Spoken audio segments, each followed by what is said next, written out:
like walking through the entrance of a zoo and being filled with the wonderment of a child. At a zoo, you also get to see all the animals that you love and enjoy that are from all over the globe, especially the ones that are going extinct. Today I will inform you about the majestic and fierce tiger who is going extinct. I'm going to tell you how they are going extinct and some of the ways people are coming up with how to increase their population size. I'm currently studying to become a veterinarian and hope to become a zoo veterinarian. And with that, I'd like to see most animals in the wild without worrying about going extinct. And I will be informing you about how tigers become extinct and how researchers came up with some of the things to increase the population. To begin this journey, I'll have to tell you the ways tigers become extinct. The 3 ways tigers become extinct are, firstly, inbreeding, which is, Sharma's article says that 3.2 thousand to 4,000 tigers are currently living in the wild. And Bay's article says that in order for us to have genetic diversity in the tiger's habitat, we must have an unrealistic size population to the one we have now. And we need a bigger gene flow so that we do not cause inbreeding. One inbred species of tiger is the white tiger, which is caused by a recessive gene in the Bengal tiger. And the white tiger is not a species of tiger. And with the white tiger, it can cause all kinds of abnormal dysfunctions and cleft palates and many different ways for the tiger to become, to have an early death.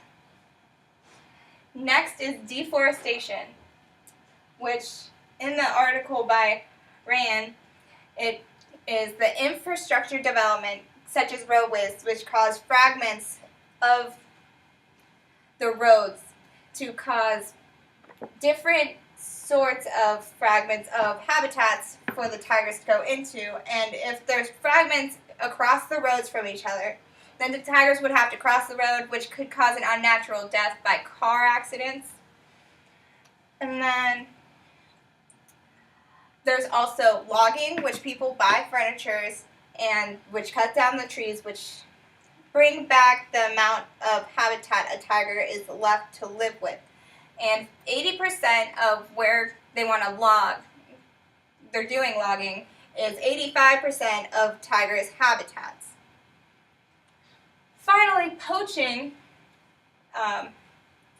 In Dinerstein's article, it talks about how the middle class would buy robes made of tiger, leopard, and otter to seem like royalty, because royalties would only have stuff made out of animal fur, which increased the demand of how much tiger's pelt would be wanted.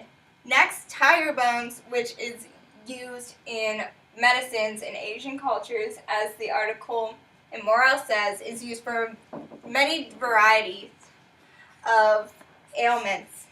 And there is also tiger wine, where they take the bones and drench it in wine to have a drink. I don't think there's anything medical about it. And then sanctuaries. In Dinerstein's article, there was one India sanctuary that was attacked by poachers, and all of its tigers were wiped out.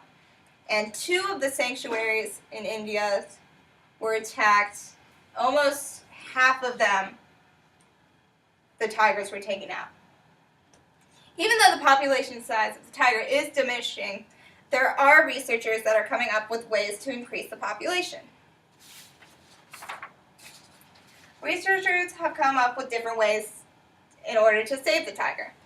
First is the Save China's Tigers And in Morell's article, it talks about how they're coming up with an reintroduction into the wild for tigers.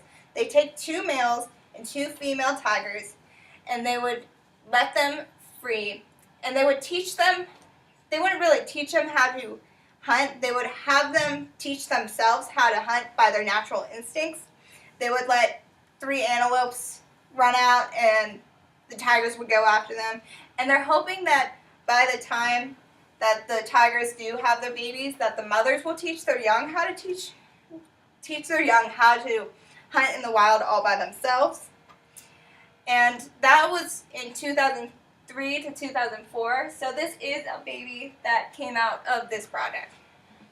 And then problems with this is that there's genetic diversity issue because there are 2 males and 2 females. They would have to bring a larger portion of tigers down to South Africa in order to do this.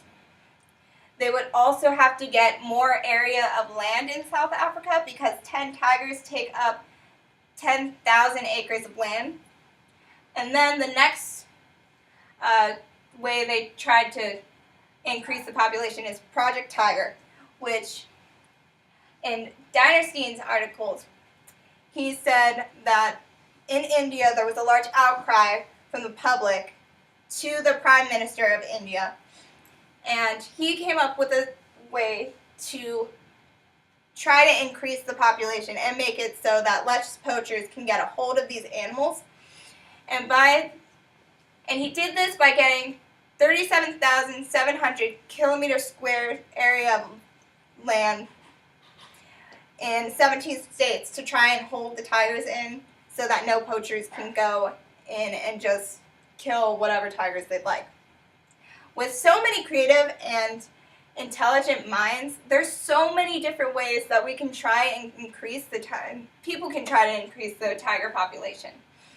I hope I informed you about how the tigers are coming close to extinction and how some people have come up with a solution to this problem. And if this can happen to the tiger, there's no knowing what species this can happen to next. Thank you for listening to my article. Do that and then. Bye.